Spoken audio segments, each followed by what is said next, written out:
The space battle was over before it really began. Admiral Hana watched from her command ship as the last of the Third Fleet exploded into bright flames.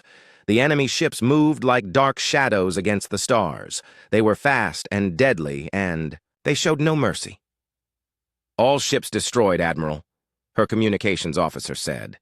His voice was quiet and sad. "We lost everything." Hana closed her eyes for a moment. That was the Third Fleet they had lost this month. The Void Seekers were winning, and there was nothing she could do to stop them.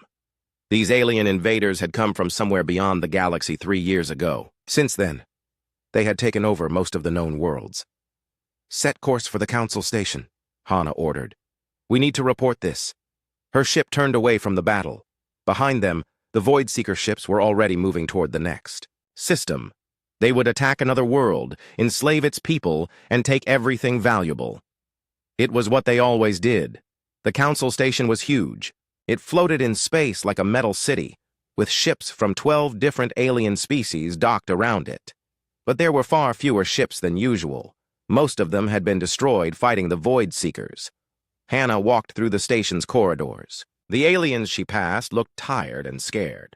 Some were from her own species, the Altarians. Others were Talmari with their blue skin and large eyes. There were also Kethron warriors, normally proud and strong, but now they hung their heads, in defeat.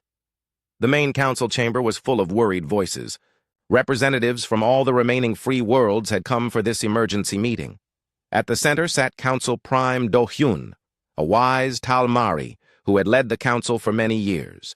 His blue skin looked pale, and his large eyes were full of worry.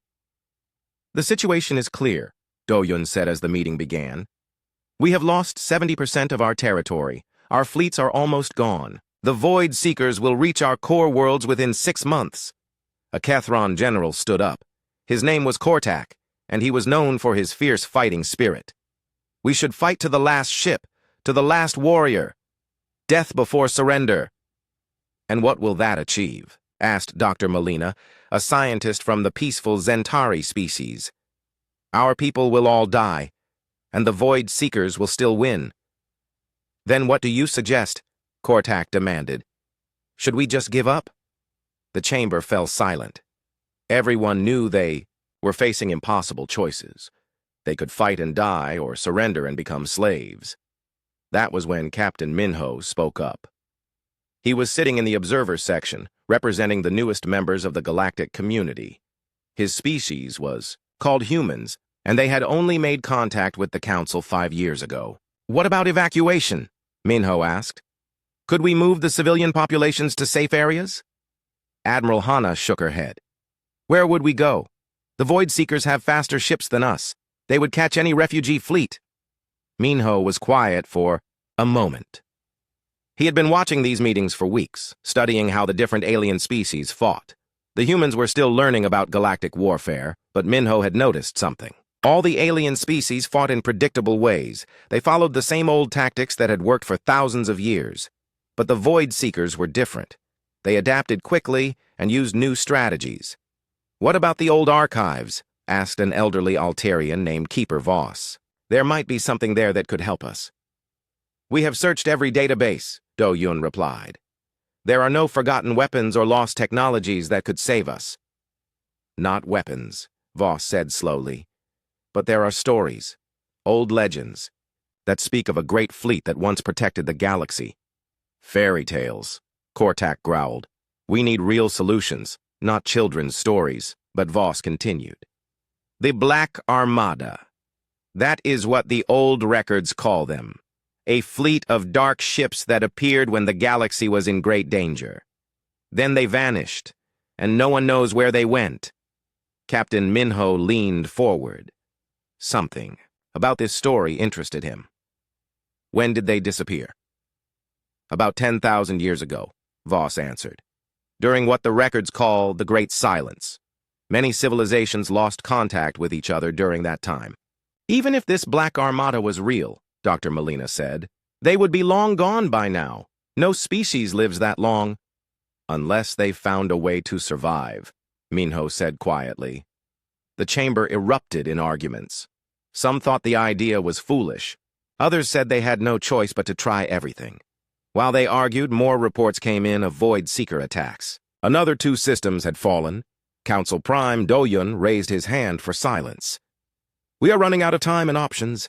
If there is even a small chance that this Black Armada still exists, we must try to contact them." "How?" Admiral Hana asked. "We do not know where they went." Keeper Voss stood up slowly. He was very old, even for an Alterian. "There is a way mentioned in the oldest records. A beacon that can send a signal across vast distances. It was built for emergencies when all hope was lost." "Why was this never mentioned before?" Kortak demanded. "Because using it comes with a great risk," Voss replied. "The beacon sends out a signal that can be detected by anyone in the galaxy. It would tell everyone where we are, including our enemies." The chamber fell silent again. Using the beacon would be like lighting a fire in the darkness. It might bring help, but it would also attract danger. "The Void Seekers already know where we are," Admiral Hana pointed out. "They are coming for us anyway." "But other enemies might also come," Dr. Molina warned. "We do not know what else exists in the dark spaces between galaxies." Captain Minho stood up. "Sometimes you have to take big risks to win big victories.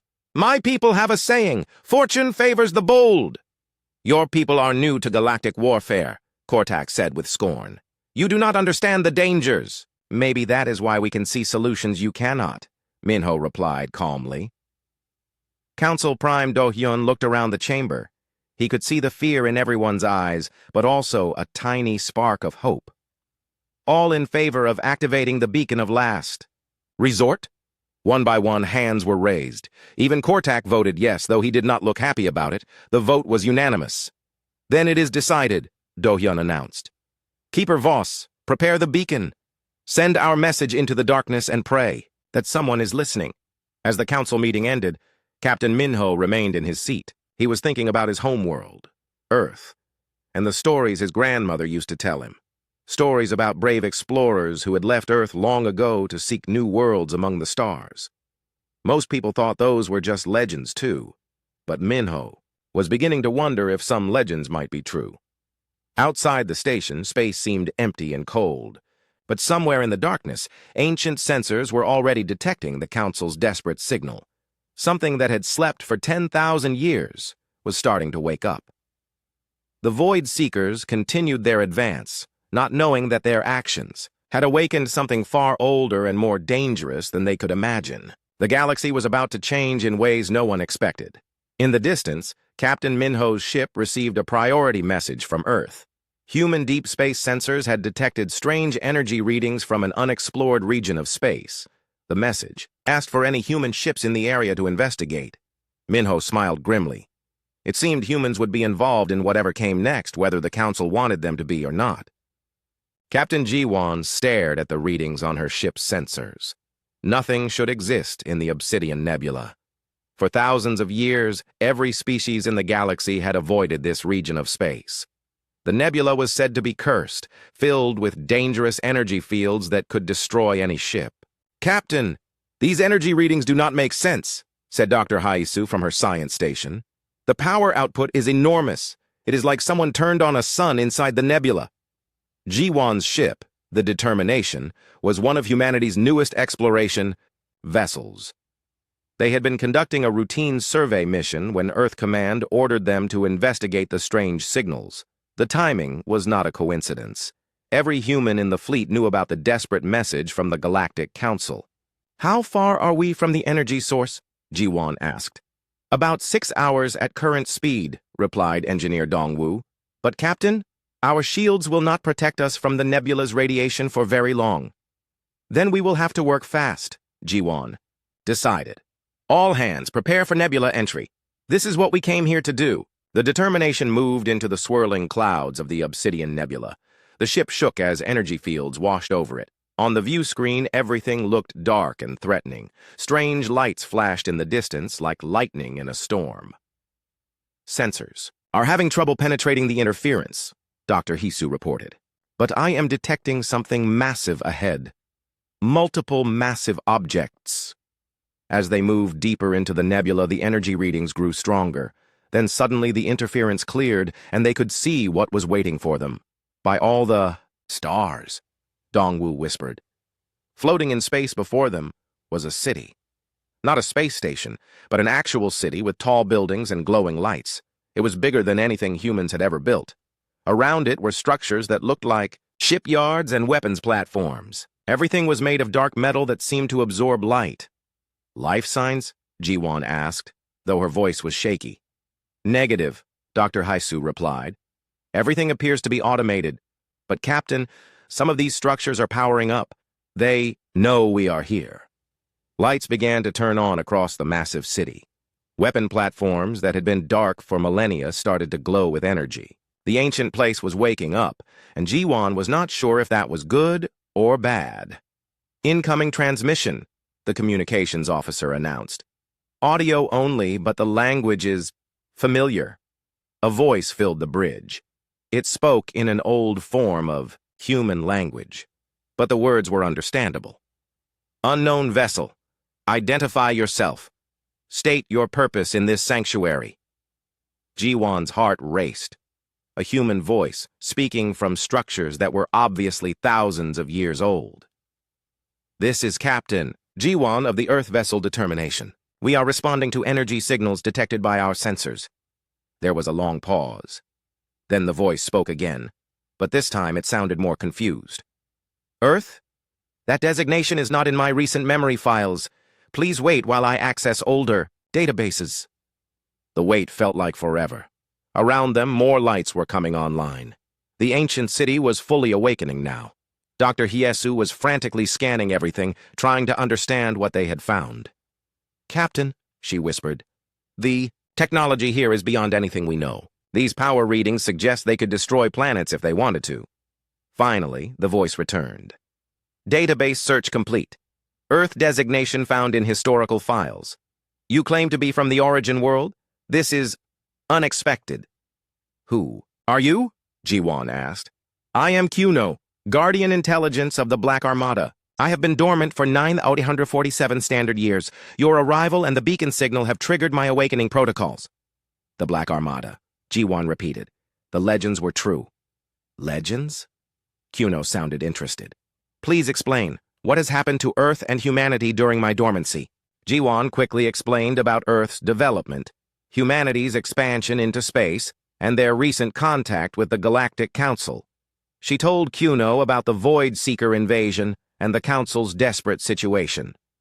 The Void Seekers, Kuno said, and there was something like anger in the artificial voice. That designation matches entities in my threat database. They are a parasitic species that consumes civilizations. We encountered them in the Outer Rim before entering dormancy. You fought them before? The Black Armada was created to defend against such threats. But tell me, child of Earth, what has become of the humans who built this sanctuary? Dr. Hiesu looked up from her instruments. Captain, I am detecting massive structures throughout the nebula, hundreds of ships, all in some kind of suspended animation, and there are life signs. The builders still sleep, Kuno confirmed. When the great threat passed, they chose to enter long hibernation rather than return to Earth. They believed their advanced technology would be dangerous in the wrong hands. What kind of technology? Ji-won asked. Weapons that could crack worlds, shields that could stop stars, technology that could reshape matter at the atomic level. The Black Armada was humanity's first attempt to transcend the limits of biology and physics. Engineer Dongwu was studying the energy readings. Captain, some of these ships are larger than our biggest space stations, and the power cores, I have never seen anything like them. The awakening process has begun, Kuno announced, but it requires authorization from a verified human genetic line. The builders programmed safeguards to prevent their technology from being misused. What kind of authorization? Ji-won asked. DNA verification and cultural confirmation, the awakening. Systems must confirm that modern humanity shares the same values as the builders. Are you willing to undergo the verification process? Ji-won looked around at her crew. They all nodded. This was why they had come here. Yes, we agree. A beam of light surrounded Ji-won. She felt a strange tingling sensation as alien technology scanned every cell in her body. But it was not just her DNA being examined. Somehow, the system was also reading her memories, her thoughts, her beliefs about right and wrong. Verification complete, Kyuno announced. Genetic match confirmed. Cultural values, interesting. Modern humanity has evolved, but the core principles remain unchanged. Authorization granted for partial awakening. Throughout the nebula, ancient systems came to life. Ships that had drifted in darkness for 10,000 years began to glow with power. In special chambers, human beings who had been in deep hibernation started to wake up. "How many ships are there?" Dr. Hayasu asked in amazement. "The Black Armada consists of 1,247 vessels of various classes," Kyuno replied. "From small fighters to massive dreadnoughts, each one is equipped with technology that surpasses current galactic standards by several generations. And the crew, 43,000 humans in hibernation. Scientists, warriors, engineers, and philosophers. They left Earth during what your histories probably call the Lost Century." Ji-won knew about the Lost Century. It was a period about 300 years ago when Earth had lost contact with several of its early colony ships. Everyone assumed those ships had been destroyed or lost in space, but apparently some had found their way here. "They will need time to fully awaken and understand the current situation," Kyuno continued. "But the immediate threat requires immediate action. I am prepared to deploy automated defense platforms to assist the Galactic Council." "Is that wise?" Ji-won asked. "Revealing yourself so soon?" "The Void Seekers are approaching the core worlds. Every day of delay means more lives lost. Besides, modern humanity has proven worthy of trust. The Black Armada will honor its original mission, protecting innocent life from those who would destroy it." On Ji-won's screens, she could see the ancient ships beginning to move. They were beautiful and terrifying at the same time. Dark hulls that seemed to bend light around them, weapons that glowed with barely contained energy, and shields that shimmered like aurora. "Captain," Dongwu said, "we should contact Earth Command. They need to know about this." "Already done," Kyuno interrupted. "I have sent a message to your home world through quantum channels. Earth will know that their lost children have returned." Dr. Hayasu was still scanning the ancient technology. "Captain, if this is just the automated systems, I cannot imagine what the full awakening will be like." "You will not have to imagine much longer," Kyuno said. "The first crews are already reaching consciousness. Admiral Tae-hyun is among them. He commanded the Black Armada when they entered hibernation." "What happens now?" Ji-won asked. "Now, we go to war," Kyuno replied simply. "The Void Seekers have awakened the wrong enemy. They will learn that there are some forces in this galaxy that should never be disturbed." As if to emphasize the point, one of the massive dreadnoughts powered up its main weapons. The energy discharge lit up the entire nebula like a miniature star. It was a warning shot, fired into empty space, but its message was clear. The Black Armada was awake, and they were not happy about what they found. Admiral Tae-hyun opened his eyes for the first time in almost 10,000 years. The hibernation chamber hissed as it released the special gases that had kept him alive during the long sleep. His body felt strange, weak from the centuries of inactivity, but his mind was sharp and clear. "Admiral, welcome back," said Kyuno's voice through the chamber speakers. "I regret that your awakening comes during a time of crisis." Tae-hyun sat up slowly, his muscles remembering how to work. Around him, other hibernation chambers were opening. His old crew was waking up one by one.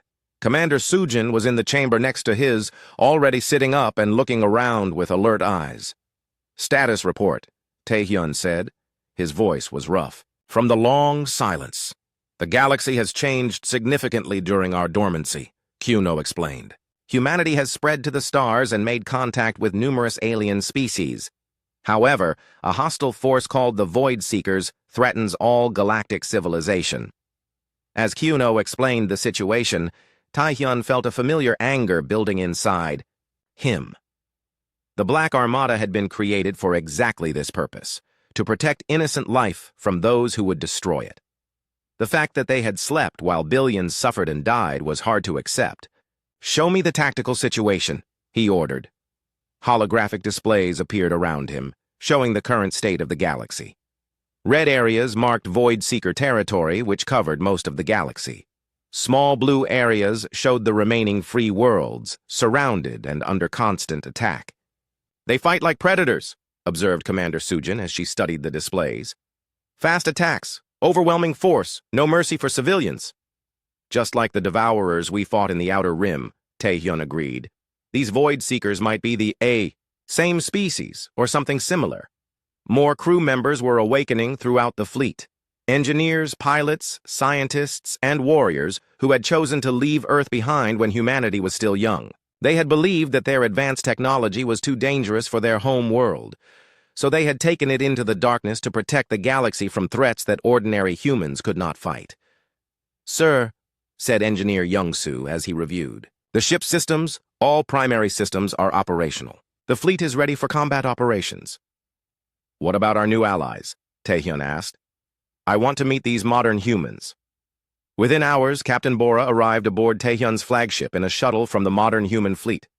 She was younger than any of the Black Armada crew, and her technology was different.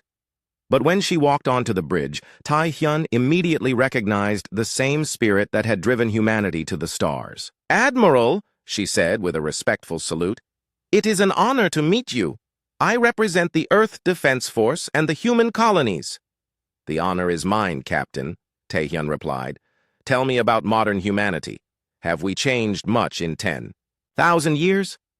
"In some ways, yes," Bora admitted. "We are more cautious now, more concerned with ethics and consequences. But we still explore. We still protect those who cannot protect themselves, and we still refuse to give up when things look impossible." Tae-hyun smiled. "Good. Then we can work together."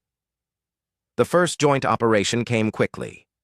A Void Seeker fleet was attacking a refugee convoy trying to escape from a captured world. The convoy had thousands of civilian ships protected by only a few military vessels. They would be slaughtered unless someone helped them. "We will handle this," Tae-hyun announced to the combined human fleet. "Sir, should we not coordinate with the Galactic Council first?" asked Captain Bora. "There is no time," Tae-hyun replied. "Every moment we waste in meetings is another life lost." The Black Armada moved like shadows through space. Their ships were designed to be invisible to most sensors, allowing them to approach enemies without being detected. The Void Seeker fleet never knew what hit them. Tae-hyun's flagship, the Dark Star, emerged from stealth mode directly behind the enemy formation. Its main weapons charged for only seconds before unleashing devastating beams of energy. 3 Void Seeker cruisers exploded immediately. "Unknown vessels, identify yourselves," the Void Seeker commander demanded over open channels. "We are the Black Armada," Tae-hyun replied calmly. "Surrender now, and your crews will be spared." The response was typical of the Void Seekers. They attacked with everything they had, showing no concern for the civilian ships caught in the crossfire. But the Black Armada had been designed to fight exactly this kind of enemy. Commander Sujin's ship, the Night Wind, used precision weapons to disable the Void Seeker ships without destroying them. Other Black Armada vessels formed a protective barrier around the refugee convoy while eliminating the remaining threats. The battle was over in minutes. The Void Seeker fleet was either destroyed or captured, and the civilian convoy was safe. But Tae-hyun felt no satisfaction. This was just one small victory against an enemy that controlled most of the galaxy. "Admiral," Captain Bora said over, "the communication link. The refugee ships are requesting permission to come aboard and thank you personally." "Denied," Tae-hyun replied. "We cannot allow our technology to be compromised, even accidentally. This caused the first tension between the modern humans and the Black Armada." Captain Bora understood the security concerns, but she also believed in building relationships with their allies. "Sir, these people have lost everything," she argued.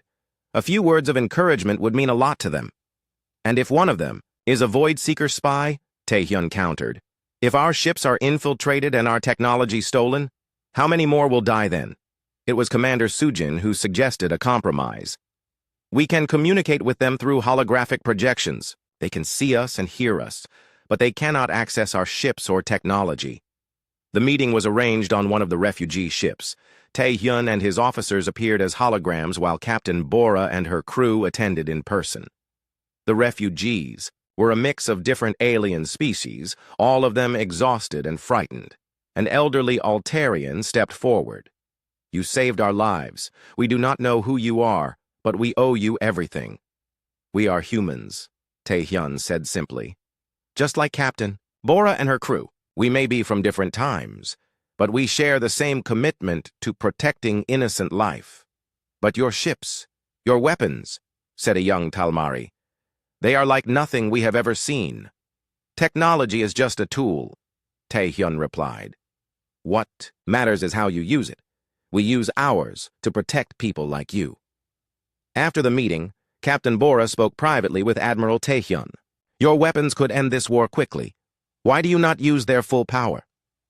"Because power without restraint is what created the Void Seekers," Tae-hyun explained. "We have weapons that could destroy entire star systems, but using them would make us no better than our enemies. Then how do we win? Carefully. Precisely. By being better than those we fight against." This philosophy was tested in the next engagement. The Black Armada discovered a Void Seeker prison world where millions of captured aliens were being used as slaves. The planet was heavily defended, and a direct assault would likely kill many of the prisoners. "We could crack the planet's crust," suggested one of Tae-hyun's weapons officers. "The prison facilities are underground. A precise geological attack could collapse them without harming the surface." "And kill everyone inside?" Tae-hyun asked. "That is not rescue, that is execution." Instead, they chose a much more difficult approach. Small teams of Black Armada soldiers would infiltrate the planet using advanced stealth technology. They would disable the defensive systems from within, while rescue ships evacuated the prisoners. The operation took 3 days and required perfect coordination between ancient and modern human forces. Captain Bora's ships provided distraction. Attacks while Black Armada infiltrators did their work. It was dangerous and complicated, but it worked. 2 million prisoners rescued, reported Commander Sujin. "Enemy casualties kept to minimum. No civilian deaths." "Good," Tae-hyun said. "That is how we fight this war." But their success had not gone unnoticed. Deep in Void Seeker territory, Overlord Vex was studying reports of the battles. The enemy had new allies with technology that seemed impossible. Ships that could appear and disappear. Weapons that could disable without destroying, and tactics that showed both power and restraint. "Find out who they are," Vex ordered his subordinates. "Capture their technology if possible. If these new enemies are as dangerous as they appear, we must adapt quickly." Unknown to the Black Armada, their mercy was about to become a weakness. Void Seeker scientists were already analyzing the wreckage from their battles, trying to understand how the ancient human technology worked. The war was about to become much more complicated. Admiral Tae-hyun stood on his bridge, looking out at the stars. Somewhere out there, billions of people were suffering under Void Seeker rule. The Black Armada had the power to end their suffering, but only if they could do it without becoming monsters themselves. "Sir," Captain Bora said over the communication link, "the Galactic Council is requesting a formal meeting. They want to coordinate our efforts." "Very well," Tae-hyun replied, "but we will not compromise our principles, not even for victory." The real test of the alliance was about to begin. General Woo Jin studied the tactical display with growing excitement. For the first time since the war began, they were winning. The combination of Black Armada technology and modern human strategy was proving devastating to the Void Seekers. "Another 3 systems liberated this week," reported his aide. "The enemy is retreating on all fronts." But Woo Jin was not celebrating yet. He had been a soldier long enough to know that desperate enemies were the most dangerous. "What about their counterattacks? Any sign of them adapting to our tactics?" "Some reports of improved enemy technology," the aide admitted. "Their ships seem to be getting better shields and weapons, but nothing that can match the Black Armada."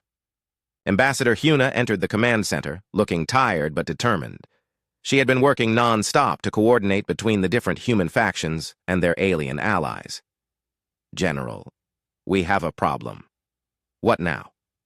"The Zentari government is threatening to withdraw from the alliance. They say our methods are too aggressive." Woo Jin sighed. The Zentari were a peaceful species that preferred negotiation to warfare. They had only joined the alliance because the Void Seekers threatened their home world. What specifically are they complaining about? The Battle of Kepler 7. When we destroyed that Void Seeker supply depot, there were enemy personnel aboard. The Zentarii say we should have tried to capture them instead. Those enemy personnel were torturing prisoners, Wu Jin pointed out. We gave them a chance to surrender. I know that, and you know that. But the Zentarii see it differently. They think we are becoming too much like the enemies we fight. This was the constant challenge of leading a multi-species alliance. Every species had different ideas about right and wrong, different ways of fighting, and different levels of tolerance for violence. Some, like the Kethron, wanted to destroy every Void Seeker in the galaxy. Others, like the Zentarii, wanted to find peaceful solutions even in the middle of a war. What does Sage Minjay think? Wu Jin asked. Sage Minjay was one of the Black Armada's oldest members, a philosopher and historian who helped guide their ethical decisions. His opinion carried weight with all the human factions. He agrees with the Zentarii, Huna admitted. He says we are in danger of losing our humanity in our desire for victory. And Admiral Tae-hyun? He is meeting with the Zentarii delegation now, trying to find a compromise. The meeting was taking place aboard a neutral space station in the IT, Andara system. Representatives from all the Alliance species were there, along with several human factions. The tension in the room was obvious as soon as Wu Jin arrived. We cannot continue this path, the Zentarii ambassador was saying. Each victory makes you more violent, more willing to use terrible weapons. Soon you will be no different from the Void Seekers. Admiral Tae-hyun listened calmly. Ambassador, I understand your concerns, but you must understand the reality we face. The Void Seekers do not surrender. They do not negotiate. They enslave or kill everyone they encounter. That does not give us the right to do the same, the ambassador replied. We do not enslave or kill innocents, Tae-hyun pointed out. Every target we attack is a military one. Every weapon we use is carefully chosen to minimize casualties. A Kethron general named Kortak spoke up. The Zentarii are weak. They would rather die peacefully than fight for their lives. And you would rather kill everything that moves, the Zentarii ambassador shot back. Enough, said Council Prime Do-yun, trying to restore order. We are allies here. We must find a way to work together. That was when Colonel Soman spoke up. She had been leading mixed human-alien special operations teams, and her units had seen some of the worst fighting. Maybe the problem is that we are all trying to fight the same way. Explain, Tae-hyun requested. The Zentarii are good at intelligence gathering and communication, Somin said. The Ketharon are excellent shock troops. The Alterians have the best tactical minds. And we humans, we adapt. Why not use each species for what they do best? Interesting, said Sage Minjay. A division of labor based on natural abilities and ethical comfort zones. The idea had merit. Instead of forcing every species to participate in combat operations, they could create specialized roles. The Zentarii could handle prisoner interrogation and diplomatic contacts. The Kethron could lead assault forces. The Alterians could plan strategies. And the humans could coordinate everything. It could work, Admiral Tae-hyun agreed. But it would require a new command structure. With humans in charge? Asked the Zentarii ambassador suspiciously. With humans as mediators, Huna corrected. We are the newest members of this galaxy. We have no old grudges or historical prejudices. That makes us natural peacekeepers. The debate continued for hours. Some species worried about human ambitions. Others questioned whether the alliance could function with such a complex structure. But slowly, a consensus began to emerge. There is precedent for this, said Keeper Voss, the elderly Alterian historian. Ancient records speak of similar arrangements during the last great crisis. Different species working together but maintaining their individual values. What happened to that alliance? General Wu Jin asked. They won, Voss replied simply, and then they disbanded peacefully. Each species returned to their own territory and pursued their own interests. That seemed to reassure the suspicious delegates. Nobody wanted to be dominated by humans forever, but a temporary arrangement to win the war was acceptable. The new structure was tested immediately. Intelligence from Zentarii agents revealed a major Void Seeker facility in the Omega sector. It was a research station where they were studying captured alien technology and developing new weapons. Standard approach would be a direct assault, General Wu Jin explained to the Mixed Planning Committee. But our Zentari allies have identified several problems with that strategy. The Zentari intelligence officer, Dr. Kalara, activated a holographic display. The station is surrounded by minefields that use our own technology against us. They have learned from previous battles. How many prisoners are aboard? Asked Sage Minjay. At least 10,000, Dr. Kalara replied. Scientists and engineers from various species forced to work on weapons projects. This was exactly the kind of situation that had caused previous arguments. The Kethron wanted to attack immediately. The Zentari wanted to try negotiation first. The Altarians wanted to study the problem for weeks before deciding on a course of action. New approach, Colonel Soman suggested. Multi-layered operation using everyone's strengths. The plan that emerged was complex but elegant. Zentari agents would infiltrate the station using diplomatic covers and disable the internal security systems. Altarian strategists would coordinate the timing of multiple simultaneous attacks to confuse the defenders. Kethron assault troops would attack the military sections while human rescue teams evacuated the prisoners. Black Armada ships would provide covering fire and electronic warfare support. It is ambitious, admitted Admiral Taehyun. Many things could go wrong. But if it works, Ambassador Huna pointed out, it proves that our alliance can function as equals rather than as a human-dominated hierarchy. The operation began 3 days later. Dr. Kalara's team successfully infiltrated the research station, posing as Void-Seeker scientists transferring between facilities. They managed to disable several key systems before being discovered. Simultaneously, Altarian-planned diversionary attacks struck Void-Seeker outposts throughout the sector. The enemy had to divide their attention between multiple threats, exactly as planned. When General Cortax's Kethron warriors hit the station's military sections, they faced lighter resistance than expected. The Void Seekers were confused and disorganized, unable to coordinate their defense effectively. Colonel Salmon's rescue teams found the prisoner sections quickly, guided by intelligence from the Zentari infiltrators. The evacuation proceeded smoothly, until they reached the high-security research labs. The prisoners here are different, reported one of Soman's sergeants. They are not just workers. They are the leading scientists from multiple species. The Void Seekers have been forcing them to develop superweapons. What kind of superweapons? Soman asked. Planet killers, star destroyers, things that could wipe out entire solar systems. This was a nightmare scenario. If the Void Seekers completed these weapons, they could destroy the Alliance fleets without even fighting battles. But the research data was heavily protected, and the scientists who had worked on it were the only ones who truly understood it. Can we destroy the research? Soman asked. Not without killing the scientists, her sergeant replied. The labs are booby-trapped. Any attempt to sabotage the computers will trigger explosive charges. Soman made a command decision. Extract. The scientists first. We will worry about the data later. The evacuation was harrowing. Void-Seeker reinforcements were arriving, and the research station's defenses were coming back online. But the multi-species approach proved its worth. Each team did what they did best, and together they accomplished what none could have done alone. All prisoners evacuated, reported Colonel Soman. Research data secured. Station ready for destruction. Admiral Taehyun's flagship delivered the killing blow. A precisely aimed energy beam turned the research station into expanding debris. But more importantly, the mission had proven that the Alliance could work as a true partnership. Excellent work. Every Fleet Admiral Gyeongsu had never commanded so many ships at once.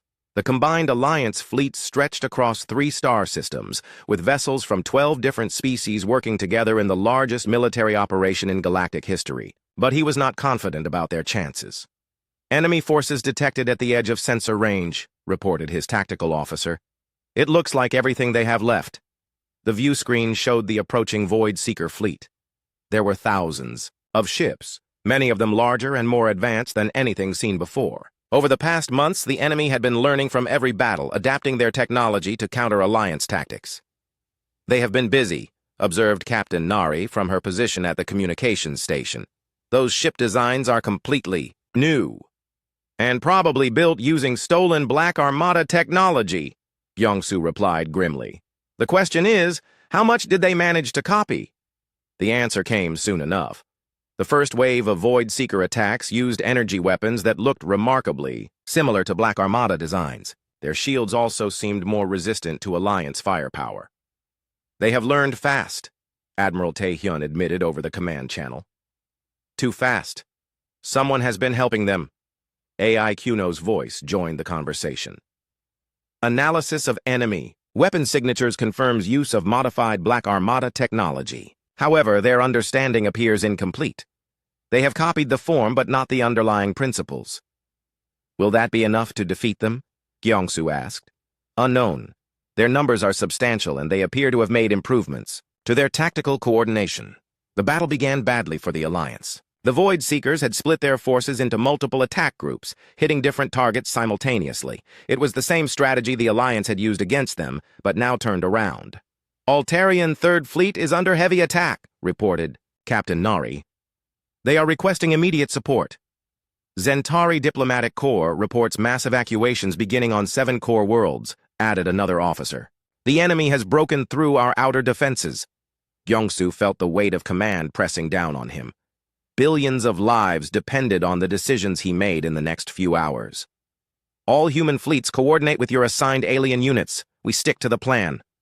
But the plan was falling apart. The Void Seekers had anticipated their strategies and prepared counters for everything. Worse, enemy infiltration teams had somehow managed to sabotage several key Alliance facilities. Sir, we are receiving a priority message from the Galactic Corps, Captain Nari announced. Emergency frequency. The message was from Dr. Kalara, the Zentari intelligence officer who had been investigating enemy activities in the core systems. Her image appeared on the view screen, but she looked terrified. Fleet Admiral, the Void Seekers have found something in the Galactic Core, an ancient weapon left behind by a previous galactic civilization. They are trying to activate it. What kind of weapon? Gyeongsu demanded. A technology suppressor. If activated, it would emit a field that disables all advanced technology within the galaxy. Ships, computers, life support systems, everything would stop working. The implications were staggering. Such a weapon would not just end the war, it would end galactic civilization. Billions would die as their technology-dependent societies collapsed. How long until activation? Admiral Tae-hyun asked. 6 hours, maybe less. They have teams working around the clock. Gyeongsu made the hardest decision of his career. Captain Nari, prepare a strike force. We are going to the Galactic Core. Sir, that is suicide, protested his chief of staff.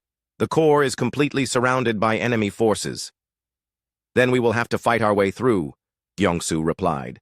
Because if we do not stop that weapon, everyone dies anyway. The strike force that assembled was smaller than anyone wanted, but larger than anyone had expected. Human ships from both the modern fleet and the Black Armada volunteered immediately, but so did vessels from every allied species, even those that had previously avoided combat operations. Why are they coming? Gyeongsu asked Ambassador Hyuna as they watched the mixed fleet form up.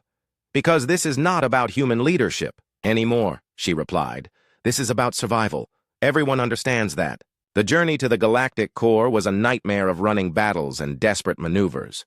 The Void Seekers threw everything they had at the strike force, trying to stop them from reaching the ancient weapon.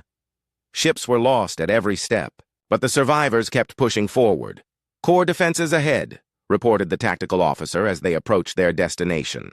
Massive enemy fortifications around the weapon site. The ancient weapon was built into an artificial moon orbiting the galactic center. It had been dormant for millions of years, but now it pulsed with ominous energy as the Void Seekers worked to activate it. Direct assault is impossible, Admiral Tae-hyun observed. Too many defenses. Then we do not assault directly, Captain Nari said. We go in quiet. The plan was insane, but it was their only chance. A small team would use Black Armada stealth technology to infiltrate the weapon facility while the main fleet created a distraction. If they could disable the weapon from inside, the galaxy might survive. I will lead the infiltration team, Nari volunteered. Absolutely not, Gyeongsu protested. You are too valuable to risk. With respect, sir, I am the best pilot we have, and this mission requires the best. Besides, Someone has to take responsibility for our failures. What failures? We let this happen, Nari said quietly. We were so focused on winning battles that we forgot to watch for the real threat. Now millions will die because we were not smart enough. Gyeong-su wanted to argue, but he knew she was right. Command meant taking responsibility for everything, including the mistakes. Take whoever you need, and Captain, come back alive. The infiltration team consisted of humans from both eras, plus a few volunteers from allied species who had special skills. They approached the weapon facility in a stolen Void Seeker transport, hoping their disguise would get them past the outer defenses. So far, so good, Nari reported as they passed through the first checkpoint. Enemy is not expecting an attack from this direction. But as they got closer to the weapon core, the defenses became heavier. The facility was crawling with Void Seeker soldiers, and the central chamber was heavily guarded. There, said Dr. Haisu, who had volunteered for the mission despite being a scientist rather than a soldier. The control systems are in that chamber. And about 100 enemy troops between us and them, observed Sergeant Minky, the team's demolitions expert. The attack had to be perfectly timed. While Nari's team fought their way to the control room, the main fleet launched a massive assault on the facility's outer defenses. The distraction worked, but barely. Charges set, reported Sergeant Minky as explosions rocked the facility. But the weapon is already starting its activation sequence. How long? Nari asked.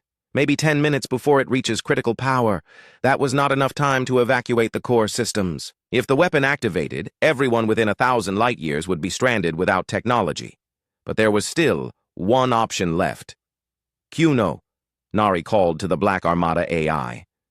Can you interface directly with the weapon systems? Possible, but dangerous, Kuno replied. The ancient technology is designed to resist external interference. I might be destroyed in the attempt. Do it. The AI's consciousness flowed into the ancient weapon systems, battling against safeguards that had been designed millions of years ago. It was like watching two gods fight, invisible forces clashing in the digital realm while reality hung in. The balance.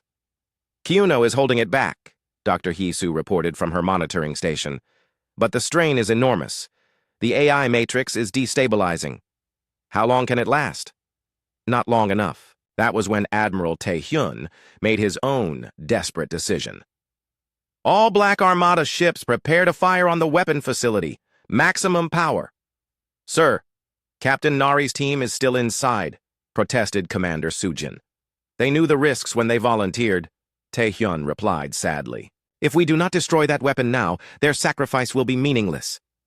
But just as the Black Armada ships charged their weapons, Kyono's voice echoed across all communication channels. Weapon systems successfully compromised. Initiating permanent shutdown sequence.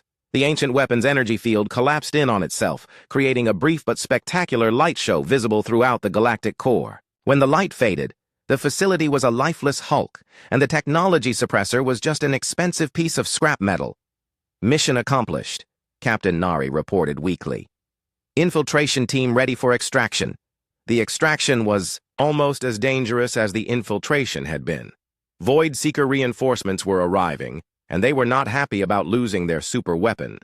But the Alliance fleet fought a brilliant running battle, covering the retreat while inflicting maximum damage on the enemy. Casualty reports coming in, announced the fleet's medical officer hours later, when they had finally reached a safe distance. Heavy losses, but most of the strike force survived. Fleet Admiral Gyeong-su felt no satisfaction in the victory. Too many good people had died, and the war was far from over. But they had prevented a galactic catastrophe, and that was worth something. What now? Asked Ambassador Hyuna. Now we finish this, Gyeong-su replied. The Void Seekers have lost their 6 months after the war ended. President Sun-ho stood before the largest gathering in galactic history. Representatives from hundreds of worlds had come to witness the signing of the new galactic charter. The old council was gone, replaced by something unprecedented, a true democracy that included every sentient species. Today marks not just the end of a war, Sun-ho said to the assembled delegates, but the beginning of a new era. We have learned that our strength comes not from dominating others, but from working together as equals. In the audience, Admiral Yuna watched with mixed feelings. She commanded the new integrated peace fleet, with ships and crews from dozens of species working side by side. It was everything they had fought for, but the cost had been enormous. The Void Seeker War, as historians were already calling it, had lasted 4 years and claimed billions of lives. Entire worlds had been destroyed, and some species had lost, more than half their population. But somehow, they had all survived and grown stronger. The Zentari delegation wishes to present a memorial proposal, announced the ceremony coordinator. Dr. Kalara, now the Zentari representative to the new government, stepped forward. She had survived the war, but bore scars from her time infiltrating enemy facilities. We propose that this day be remembered not as a celebration of victory, but as a memorial to all who died, both our people and theirs. There had been much debate about this. The Void Seekers had been brutal enemies who showed no mercy to civilians, but in the final battles, when their last strongholds fell, the Alliance forces had discovered something troubling. Many of the Void Seekers were themselves refugees fleeing from an even greater threat in distant galaxies. They were afraid, explained Counselor Unbi, who had led the rehabilitation efforts in former Void Seeker territory. Their home galaxy had been consumed by something they called the Hunger. They thought the only way to survive was to take what they needed from us. That does not excuse their crimes, Admiral Yuna pointed out. They enslaved billions of innocent people. No, it does not excuse them, Yunbi agreed, but it helps us understand them, and understanding is the first step toward preventing this from happening again. The memorial proposal was approved unanimously. From now on, this day would be called Remembrance Day, honoring both the victims and the hard lessons learned from the war. President Sunho continued his speech. We have also established the New Terra Institute, combining the wisdom of the ancient Black Armada with the innovation of modern humanity and the knowledge of our alien partners. Director Jinwoo was in charge of the institute. He had been working with Black Armada scientists to carefully integrate their advanced technology into civilian applications. Medical devices that could heal injuries in minutes. Energy systems that could power entire cities without pollution. Transportation technology that made travel between star systems as easy as crossing a room. But we release this technology slowly and carefully, Jinwoo explained to the delegates. We have seen what happens when advanced weapons fall into the wrong hands. Progress must be balanced with wisdom. Not everyone was happy with this cautious approach. Some species wanted immediate access to all Black Armada technology.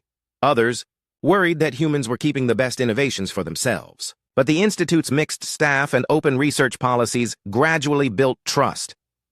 The real breakthrough, Jinwoo said, is not any single technology. It is learning to work together.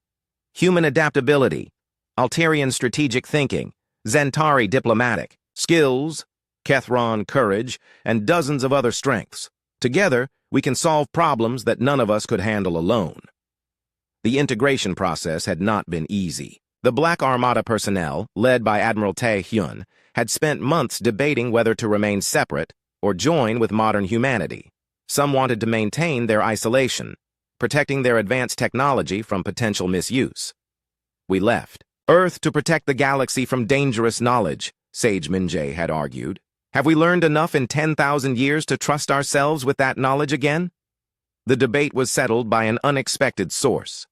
Captain Nari, who had led the successful mission to destroy the Void Seeker superweapon, made an impassioned speech to the Black Armada Assembly. We did not wake up to hide again, she said.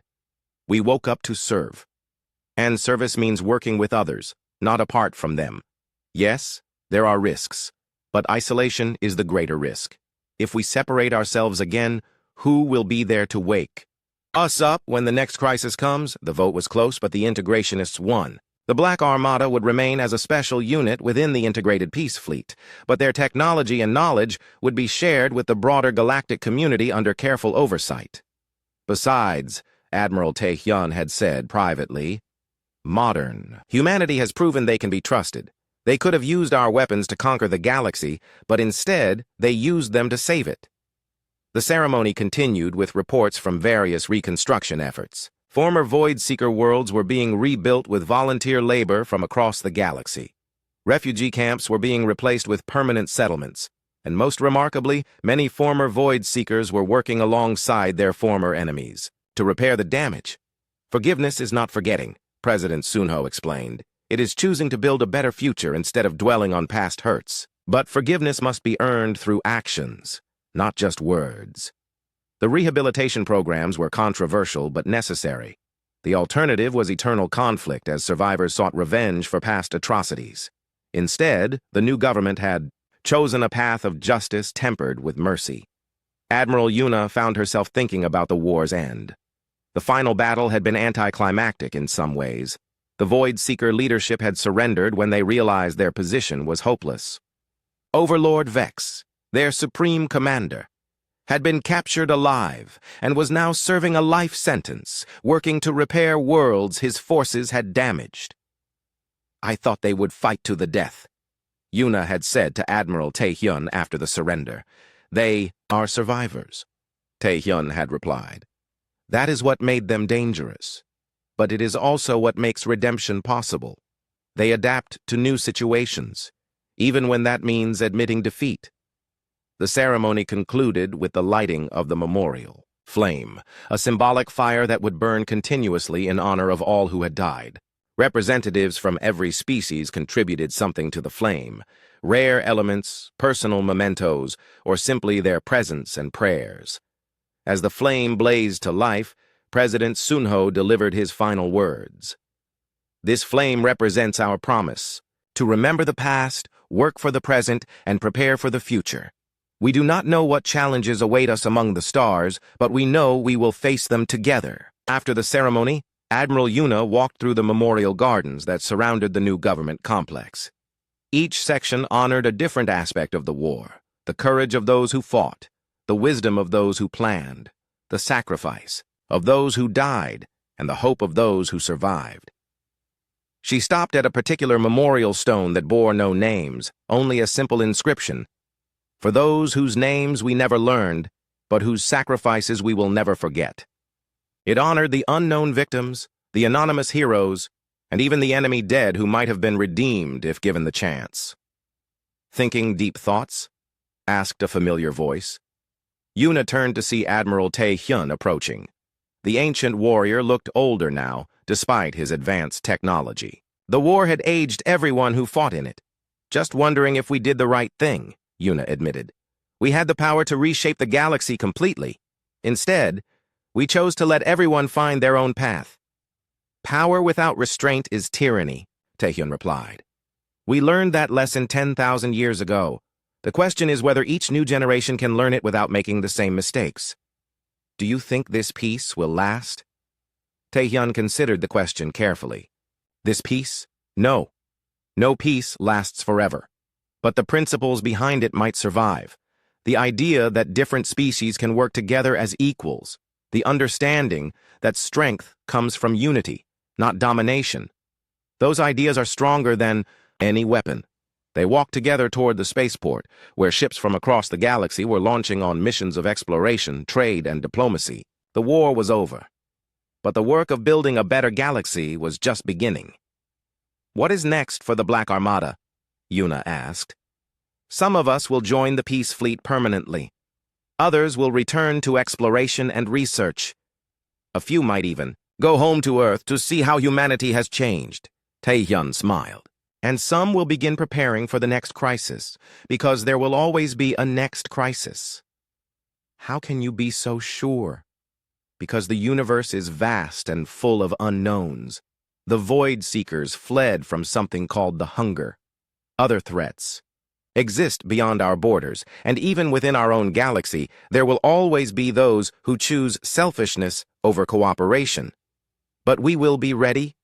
We will be as ready as anyone can be. More importantly, we will not be alone. That is the real victory of this war, Yuna. We learned that no species, no matter how advanced, can survive entirely on its own. We need each other." As they reached the spaceport, a group of young people rushed past them. The group included humans, from both modern Earth and the Black Armada, plus aliens from half a dozen species. They were all wearing the same uniform, students at